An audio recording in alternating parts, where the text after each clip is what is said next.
Dear student, myself Kamal Ahmed. Today I will start the blood group and its inheritance. आज हमको शुरू करना है ब्लड ग्रुप और उसका इनहेरिटेंस। तो प्यारे, इनहेरिटेंस शुरू करने से पहले हम लोग देखेंगे blood group. What is blood group? क्या है ब्लड ग्रुप? तो इस रेफरेंस में सबसे पहले नाम आता है कार्ल लैंडस्टीनर का। कार्ल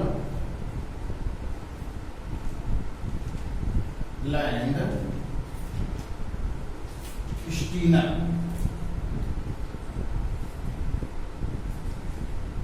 1900 ऑस्ट्रियन साइंटिस्ट है।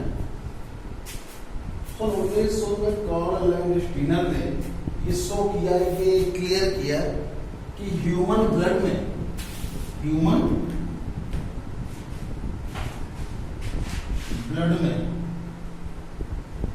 और एक चीज और ध्यान देंगे, ये जो ब्लड ग्रुप की है ये मल्टीपल एलिनिज्म के अंतर्गत आता है। मल्टीपल एलिनिज्म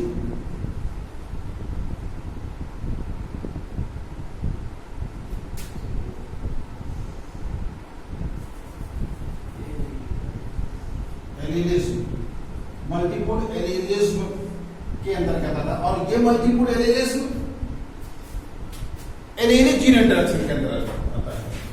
ये मल्टीपल एलिनिज्म एलिनिक जीन इंटरेक्शन के अंदर आता है। इससे पहले हम लोगों ने देखा इनकम्प्लीट डोमिनेंस, कोडोमिनेंस। अब तीसरी पॉइंट होगी एलिनिक जीन इंटरेक्शन में मल्टीपल एलिनिक, जिसके अंतर्गत आता है, जिसमें आता है ब्लड ग्रुप। तो उस ब्लड ग्रुप की डिस्कवरी कार्ल लैंडस्टीनर ने 1900 में, जो ऑस्ट्रियन साइंटिस्ट हैं, और उन्होंने बताया कि ह्यूमन ब्लड में क्या होता है, टू टाइप की प्रोटीन होती है। टू टाइप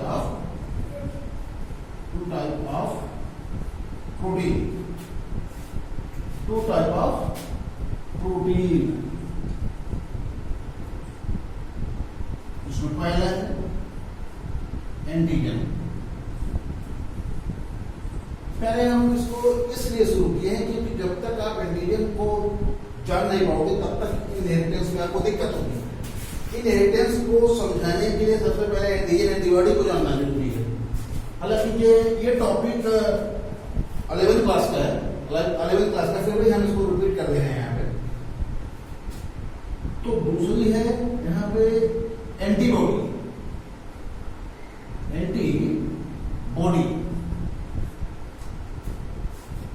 ये एंटीजन कहाँ पाया जाता है ब्लड में? ये एंटीजन ब्लड में कहाँ पाया जाता है? इसके लिए हम जानेंगे कि ये एंटीजन आरबीसी के मेम्ब्रेन पे, आरबीसी के मेम्ब्रेन पे, सपोज करते हैं कि ये आरबीसी है। क्या है ये? आरबीसी है। ये आरबीसी की मेम्ब्रेन पे यहां पे क्या पाई जाएगी? ये एंटीजन।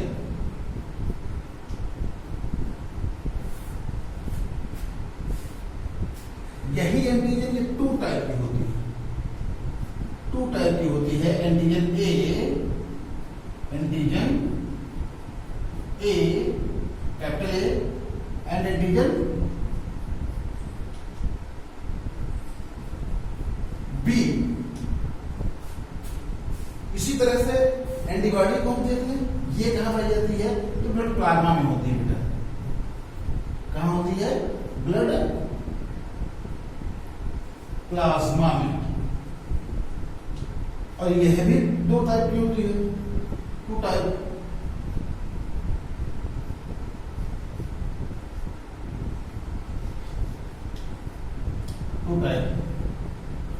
नंबर 1 एंटीबॉडी ए और दूसरा होगा एंटीबॉडी बी। तो हम देखते हैं एंटीबॉडी को कैपिटल ए और कैपिटल एंटीबॉडी को स्मॉल ए और स्मॉल बी से डिनोट करते हैं, और एंटीजन को हम कैपिटल ए और कैपिटल बी से डिनोट करते हैं। तो तो इस बेस पे on the basis of two type of protein which is found in the blood, that is called antigen and antibody. And antigen are two type, antigen A and antigen B, just like antibody A and antibody B. Carl and Steiner classify all over human being into four groups. Carl and Steiner classify to all over human being blood into four category, that is called blood group. Now let us start the type of blood group. Now let us start the type of blood group.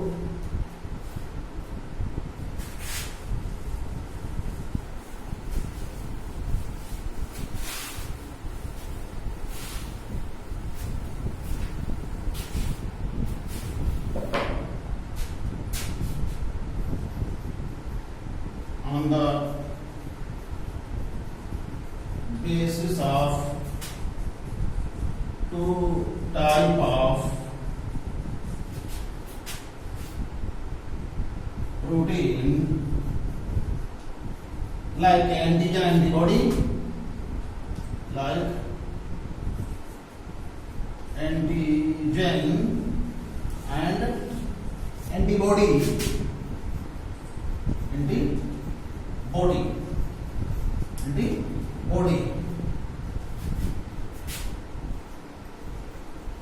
Landsteiner classify into four group called blood group.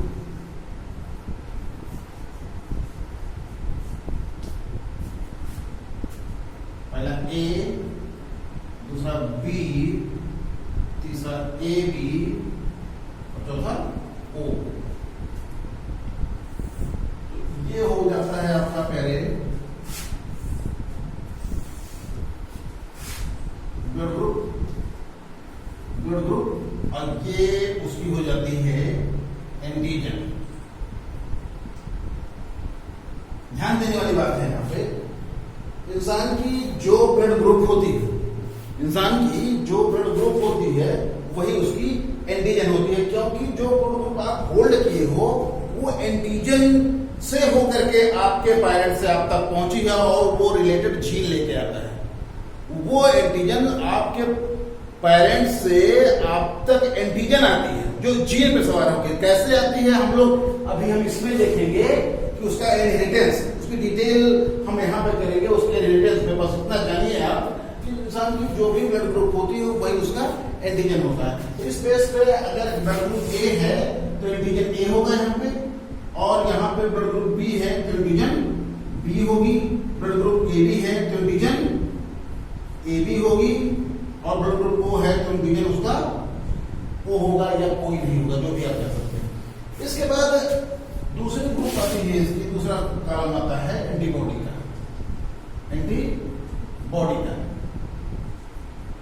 Student आप ख्याल रखेंगे कि जो उसकी antigen होती है उसकी against antibody होती है। ऐसा क्यों होता है अभी हम बता रहे हैं। तो अगर एंटीजन ए है यहाँ पे तो उसका अगेंस्ट एंटीबॉडी क्या होगा, बी, जो हम स्मॉल से डिनोट करते हैं।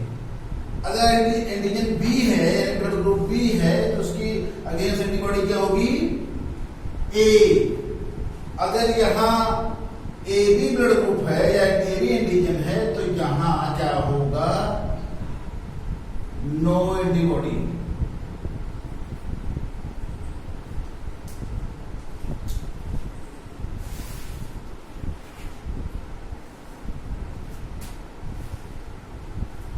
और यहां वो है तो बोथ ए एंड बी। वो इसलिए होता है, देखिए कॉमन एंटीजन एंटीबॉडी अगर हम कर देते हैं तो ब्लड ट्रांसफ्यूजन में क्या होता है, ब्लड की क्लम्पिंग होने लगती है, ब्लड कोगुलेट करने लगता है। कॉमन एंटीजन एंटीबॉडी अगर हम एंटीजन ए है इसको हम ए ही रखेंगे यहाँ पे एंटीबॉडी, तो कॉमन समान एंटीजन एंटीबॉडी आपस में क्लम्प करने लगते हैं तो ब्लड ट्रांसफ्यूजन कराते बनाते समय ब्लड ग्रुप का होना जो बहुत जरूरी, ब्लड ग्रुप का जानना बहुत जरूरी है, और नहीं तो ब्लड का कोagulation होने लगेगा और पेशेंट की मौत होने लगेगी। ठीक, तो यहाँ पे ए है तो बी के साथ अगर ये रहेगा तो कोagulation नहीं होगा, बी है तो ए के साथ रहेगा तो कोagulation नहीं होगा। तो यहाँ ए बी है, यहाँ ए है, बी है, तो यहाँ क्या रहेगा,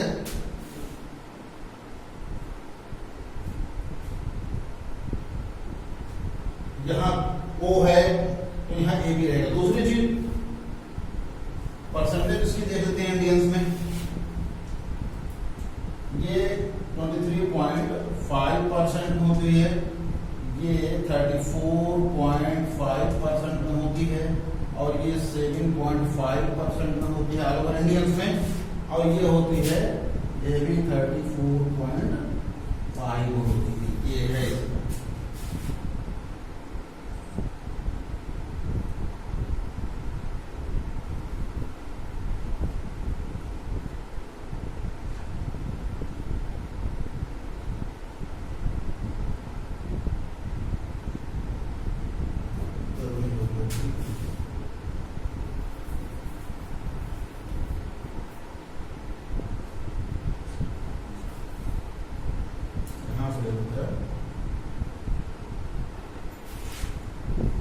इनहेरिटेंस। अब इसके बाद हम देखते हैं इसकी इनहेरिटेंस कैसे होती है, जिसकी डिस्कवरी बर्नस्टीन साइंटिस्ट हैं उन्होंने किया था। क्या कहा था इसके बारे में हम देखेंगे।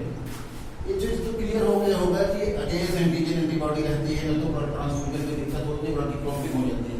इसके बाद हम देखेंगे इनहेरिटेंस क्या कहा उन्होंने।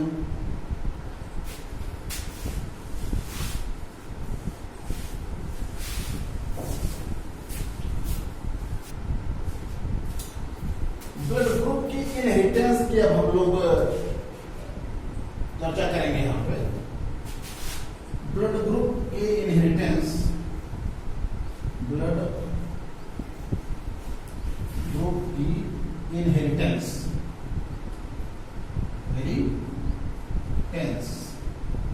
ध्यान देंगे बर्नस्टीन साइंटिस्ट,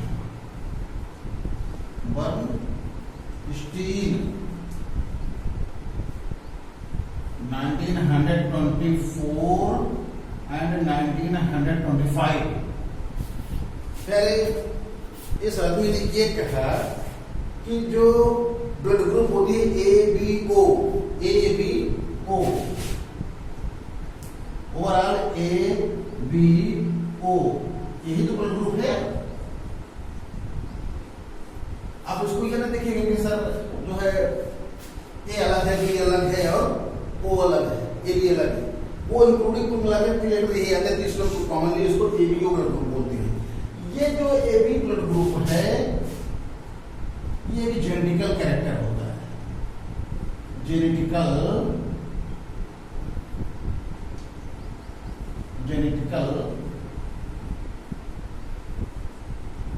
कैरेक्टर होता है जो पेरेंट्स ऑफ स्प्रिंग में मेंडेलियन रूल के अकॉर्डिंग ही जाता है। मतलब बर्नस्टीन ने 1924-25 में क्लियर किया कि blood group ABO blood group एक जेनेटिकल कैरेक्टर होता है जो मेंडेलियन रूल के अनुसार पेरेंट्स ऑफ स्प्रिंग में जाता है। परंतु उन्होंने एक चीज और शर्त दिया कि फर्क क्या होता है, फर्क ये होता है कि इसमें 2 के बजाय 3 कॉन्ट्रास्टिंग कैरेक्टर के एलील या जीन होते हैं। क्या 3 कॉन्ट्रास्टिंग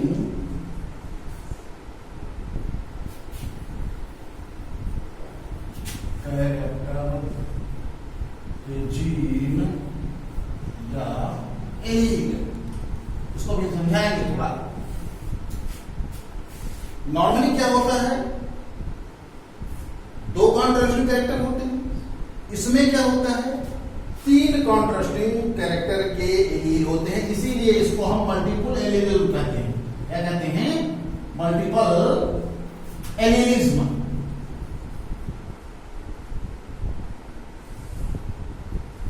इसीलिए इसको हम मल्टीपल एलीलिज्म एलील कहते हैं। और इसमें है क्या, ध्यान देंगे कि जो एलील होते हैं, जो एलील होते हैं वो होमोलोगस क्रोमोसोम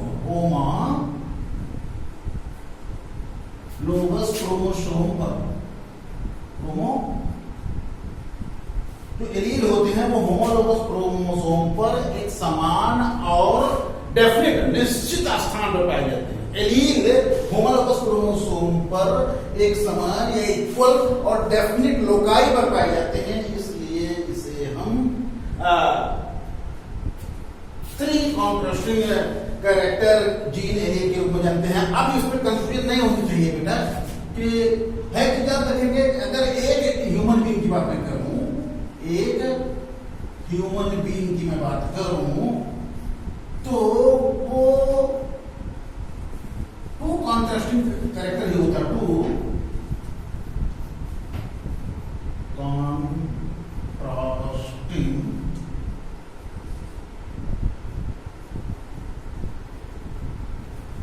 कैरेक्टर होता है। मतलब अगर हम सिंगल ह्यूमन की बात कर रहे हैं, एक अकेला मनुष्य जिसके ब्लड ग्रुप में क्या होता है, दो ही विपरीत लक्षण वाले कैरेक्टर होते हैं जी। लेकिन अगर हम पूरे पॉपुलेशन में कर रहे ऑल ओवर ह्यूमन बीइंग में, तो यही तो मिलेगा यार, इसके अलावा कोई है नहीं। ए बी और ओ, इसीलिए शॉर्ट में इसको बोल देते हैं एबीओ। क्या बोलते हैं, एबीओ। तो यहाँ पूरे पॉपुलेशन की बात कर रहे हैं, कॉमनली किसी आबादी की बात कर रहे हैं, तो जो ब्लड ग्रुप मिलेगा वो ए बी और ओ ही तो मिलेगा। और ये blood group, B blood group या ए बी ब्लड ग्रुप और ओ ब्लड ग्रुप क्या है, वो एंटीजन होल्ड करती है। पेरेंट्स से क्या करती है, एंटीजन होल्ड कराती है। पेरेंट्स से क्या कराती है, एंटीजन होल्ड कराती है। तो आबादी में या पॉपुलेशन में ओवरऑल ये जो ब्लड ग्रुप है ए बी ओ, ये क्या कराएगी, ये किस पे आएगी, इस तरीके से, बी इस तरीके से, और ये इस तरीके। मतलब ये कि जो भी आपने ब्लड ग्रुप लिया है वो आपके पेरेंट्स से मिला है, और वो ब्लड ग्रुप आया कैसे है, एंटीजन के रूप में। कैसे आया है, एंटीजन के रूप में। और वो एंटीजन कहां पे आया है, वो जीन के द्वारा आया है। तो नॉर्मली एक ह्यूमन बीइंग में एक ब्लड ग्रुप, जैसे जो भी ब्लड ग्रुप आपने होल्ड किया है, ए ब्लड ग्रुप होल्ड किया है, या बी ब्लड ग्रुप होल्ड किया है, या ए बी होल्ड किया है, या ओ ब्लड ग्रुप होल्ड किया है, तो एक ब्लड ग्रुप, एक ही ब्लड ग्रुप होगा ना एक आदमी के अंदर, तो उस ब्लड ग्रुप को होल्ड कराने के लिए वन पेयर ऑफ जीन, यही कह रहा है कि one pair of gene to contrasting character के रूप में। लेकिन अगर हम सब सारे बच्चों की बात हम करें तो ये पॉपुलेशन बना कि नहीं बना, कोई जरूरी नहीं कि आपका ये है तो इनका भी ये होगा, इनका भी ये होगा, कोई ये वाला होगा, कोई बी वाला होगा, कोई ए बी वाला होगा, कोई वो वाला होगा। Bunch of that is gene pool, उसको क्या कहेंगे, जीन पूल। आबादी में पाए जाने वाले सारे चीज, जो सारे जीन को क्या कहेंगे, जीन पूल। तो जीन पूल में अगर हम जीन पूल की बात करें तो ये कह रहा है थ्री कॉन्ट्रास्टिंग कैरेक्टर। ये जीन पूल की बात कर रहा है, किसकी बात कर रहा है, ये जीन पूल की बात कर रहा है। कंफ्यूजन नहीं होनी चाहिए। फिर से सुनिए कि बर्नस्टीन ने जो क्लियर किया कि जो एबीओ ब्लड ग्रुप होते हैं वो पेरेंट्स से ऑफस्प्रिंग में मेंडेलियन रूल के अकॉर्डिंग ही जाते हैं। सब कितना दे रहा है कि यहाँ पे दो कॉन्ट्रास्टिंग कैरेक्टर के बजाय यहाँ पे तीन कॉन्ट्रास्टिंग कैरेक्टर के जीन या एलील पाए जाते हैं, इसीलिए इसको हम मल्टीपल एलीलिज्म कहते हैं। और क्यों ऐसा होता है, ऐसा क्यों होता है, क्योंकि एलील जो है होमोलोगस क्रोमोसोम के इक्वल और डेफिनेट लोकाई पर पाए जाते हैं। फिर कहा उन्होंने कि अगर हम एक ह्यूमन की बात करें तो एक ह्यूमन में दो ही कॉन्ट्रास्टिंग कैरेक्टर होते हैं, जो सब लोग जानते हैं। लेकिन अगर हम ऑल ओवर ह्यूमन बीइंग की बात करें, पॉपुलेशन में सभी ह्यूमंस की बात कर रहे हैं, तो उसमें ये ब्लड ग्रुप मिलेगी, ए मिलेगी, बी मिलेगी, ओ मिलेगी, बी मिलेगी, तो ओनली इसको हम कह देते हैं। और जो भी ब्लड ग्रुप है, तो इसमें क्या होता है बेटा, ये थ्री कैरेक्टर, पूरा आबादी की बात नहीं कर रहा है, थ्री कॉन्ट्रास्टिंग कैरेक्टर की बात कर रहा है। थ्री कॉन्ट्रास्टिंग कैरेक्टर की जीन या एलील पाई जाती है, ठीक। तो अब जो भी आपने ब्लड ग्रुप होल्ड किया है वो आपके पेरेंट्स से एंटीजन के रूप में आई है, और वो एंटीजन किस पे सवार होकर आई है? जीन पर आई है, one pair of gene.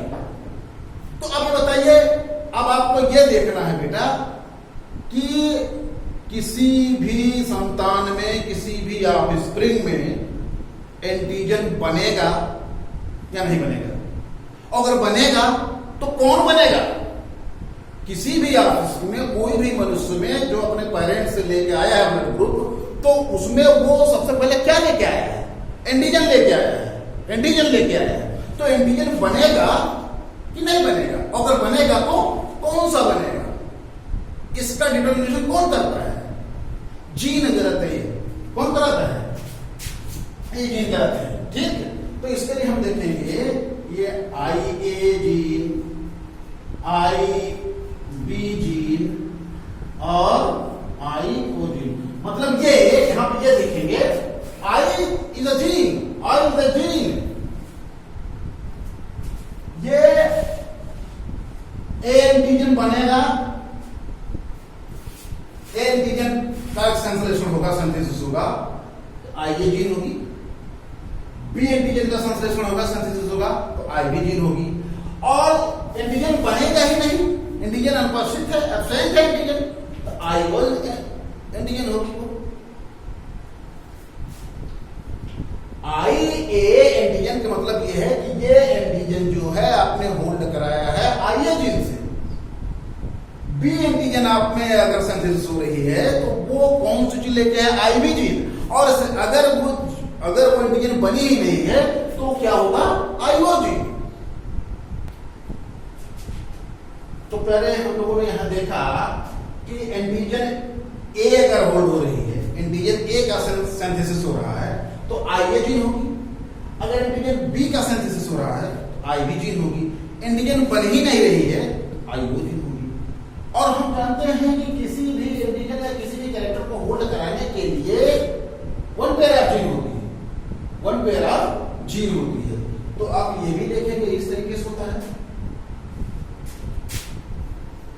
IA अथवा ये भी हो सकता है IO, फिर IB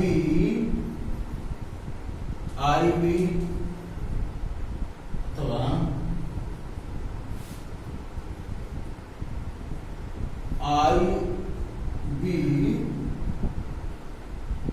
IO। इसमें कंफ्यूजन नहीं होनी चाहिए बेटा, ध्यान रखेंगे। IA और IB ये हमेशा डोमिनेंट होते हैं IO पर। मतलब ये IA और IB IO पर प्रभावी होता है, वो दबा देता है। तो यहां पे देख लेते हैं, अगर ये ऐसा है तो बिल्कुल ये है, और ये है कि इसका कुछ है नहीं, क्योंकि ये इस पे डोमिनेंट है, ये इस पे डोमिनेंट है। तो ऐसा भी हो सकता है, एंटीजन A के लिए या ब्लड ग्रुप A के लिए ऐसी भी जीन हो सकती है या ऐसी भी हो सकती है। यहां जो O लिखा है कंफ्यूजन नहीं होनी चाहिए। क्यों? क्योंकि ये जो ये IB है, ये क्या होती है? ये प्रभावी होती है, इसमें ये डोमिनेंट होती है। ध्यान रखेंगे, ये क्या होती है? डोमिनेंट होती है। क्या होती है प्यारे? ये दोनों IA IB IO पर डोमिनेंट होती है। ठीक, तो हम यहां ये देखेंगे कि ऑफस्प्रिंग में अगर जीन क्या है? ऑफस्प्रिंग में, संतानों में अगर जीन की पेयर ये आ गई या A आ गई, इस तरीके से IA या IA IB, तो इस पे कौन सी एंटीजन बनेगी? Antigen A, antigen A। कौन सी एंटीजन बनेगी? Antigen A। कौन सी एंटीजन बनेगी? ध्यान देंगे, यहां पे वन पेयर ऑफ जीन है जो एंटीजन को होल्ड करा रही है। ये वहां पे कंफ्यूजन नहीं होनी चाहिए। अभी मैंने बताया है कि IA IB जीन जो है IO पर डोमिनेंट होती है, तो इसमें तो कुछ हुआ नहीं। तो आखिर इस तरीके से अगर होल्ड करा रहा है कोई ऑफस्प्रिंग, तो होल्ड हो रहा है, तो उसमें कौन सी एंटीजन होगी? A। और किसी भी ऑफस्प्रिंग में अगर बनेगी एंटीजन बी। कौन सी एंटीजन होगी? एंटीजन बी होगी। क्यों? क्योंकि आईबी भी आईओ पर डोमिनेंट है, वो उसको दबा देता है। और अगर यही चीज हम देख लें, एक दो तीन एग्जाम्पल और हैं कि अगर आईबी ले रहा, आईबी लेके आ रहा, जैसे आप अपने पेरेंट्स से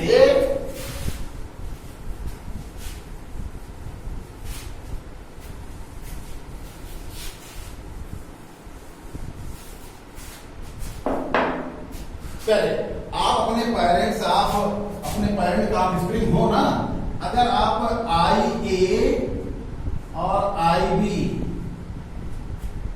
ये एंटीजन जीन्स के द्वारा लेके आप आ रहे हो, तो कौन सी एंटीजन बनेगी? कौन ये जीन आ रहा है आप में, तो कौन सी एंटीजन बनेगी?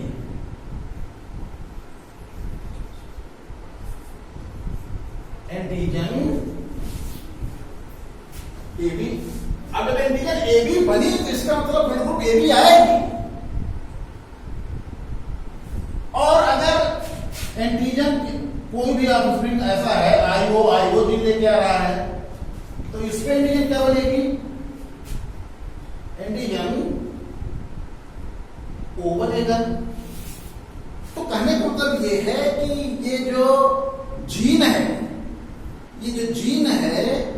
ये एंटीजन को सिंथेसिस करवाने का काम करता है। एंटीजन बनेगा कि नहीं बनेगा, अगर बनेगा तो कौन सा बनेगा, इसका निर्धारण कौन करता है, इसका डिटर्मिनेशन कौन करता है? यही आपके जीन करते हैं। अगर ये जीन इस तरीके से आई ऑफ स्प्रिंग में, तो ये एंटीजन बनेगी। अगर ये जीन आ रही है पेयर, तो एंटीजन ए भी बनेगी। ठीक। अगर एंटीजन ये आ रहा है, जीन ये आ रहा है, आई ओ, यहां तक कंफ्यूजन नहीं होने की बात मैं फोकस कर रहा हूं, क्योंकि ये इस पर डोमिनेंट है, तो यहां पर ये एंटीजन आएगी। अगर आईबी अथवा आईओ आया, तो कौन सी एंटीजन आएगी? एंटीजन बी आएगी। इसको थोड़ा सा एग्जाम्पल के रूप में हम देखते हैं, थोड़ा सा सर्किट है तो वो क्लियर हो जाएगा। कंपटीशन आता है नहीं, वगैरह आता है बेटा।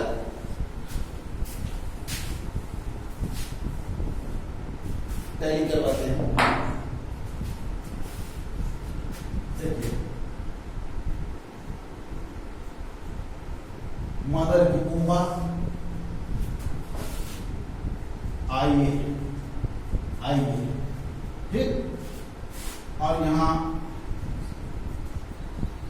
फादर स्पर्म आई बी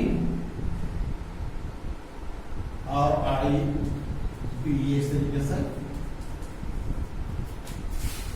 तो हम टैली कैसे कराएंगे? यहां पे देखिए,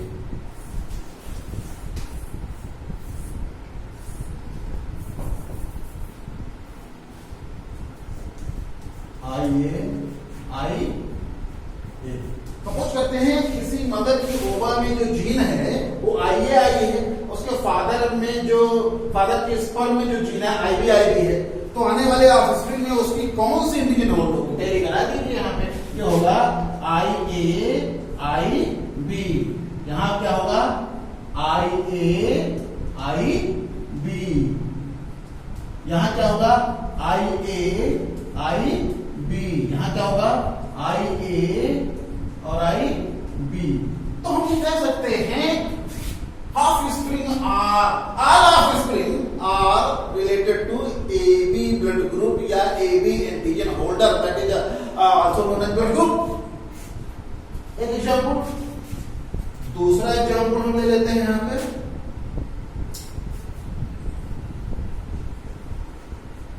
मदर की ओवा,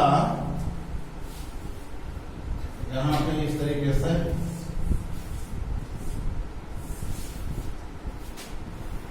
आई ए और फादर की स्पर्म, इस पे आई ओ है।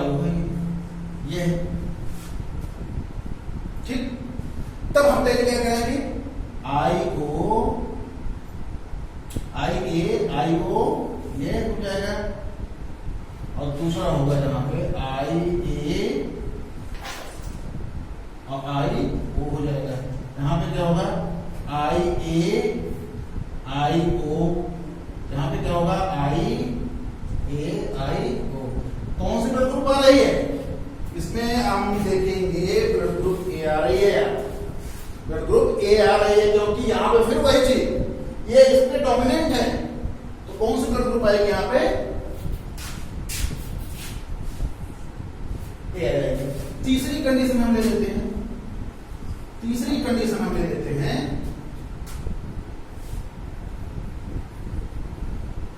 मदर ओवा और फादर स्पर्म।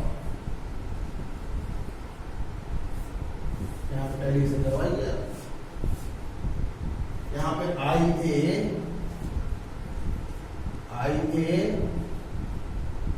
और यहां पे कर देंगे हम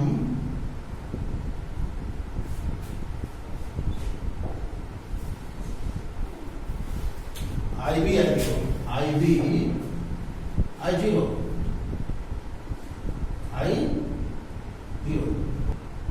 देखिए पहले अगर हम मदर ओवा में IAIO लेते हैं, मतलब मदर की ओवा में जो जीन है IAIO है और फादर की स्पर्म में IB और IO है, तो इसको पहले कराने पर यह आएगा IA एंड IB और फिर यहां आ जाएगा IB एंड IO और यहां पे देखेंगे हम IA एंड IO और फिर यहां पे देखेंगे IO एंड IO। तो एक तो हो रहा है IB, दूसरा एक आप इसमें हो रही है IB, मतलब AB ब्लड ग्रुप वाली बनेगी और यहाँ पे B ब्लड ग्रुप वाली बनेगी और यहाँ पे A वाला और यहाँ पे O वाला बन जाएगा। चार तरीके से चलता है। इस तरीके से हम उसके इनहेरिटेंस की चर्चा कर सकते हैं। तो बर्नस्टीन ने ब्लड ग्रुप के इनहेरिटेंस की बात जो बताई कि जो भी ब्लड ग्रुप आप होल्ड कराते हो, इसका मतलब यह है कि वो ब्लड ग्रुप हमारे में जो आया वो एंटीजन के थ्रू आया, एंटीजन ही डिटरमिनेशन करते हैं और वो एंटीजन किसके द्वारा आता है, जीन के द्वारा। वो एंटीजन किसके द्वारा आता है, जीन के द्वारा। तो जो एंटीजन बन रही है, जो एंटीजन हम लेके आए हैं, कौन लेके आया है, वो जीन रिलेटेड जीन लेके आया है। और यही मल्टीपल एलिमेंट्स में अगर हम जीन पूल की बात कह रहे हैं तो 3 कॉन्ट्रास्टिंग कैरेक्टर जीन एलील के रूप में होती है। अगर हम सिंगल पर्सन की बात करें तो सिंगल पर्सन में मेंडेलियन रूल के अनुसार एक जोड़ी ही कॉन्ट्रास्टिंग कैरेक्टर होती है, लेकिन अगर जीन पूल की बात की जाए तो 3 कॉन्ट्रास्टिंग कैरेक्टर होती है। कंफ्यूजन नहीं होनी चाहिए। Thank you.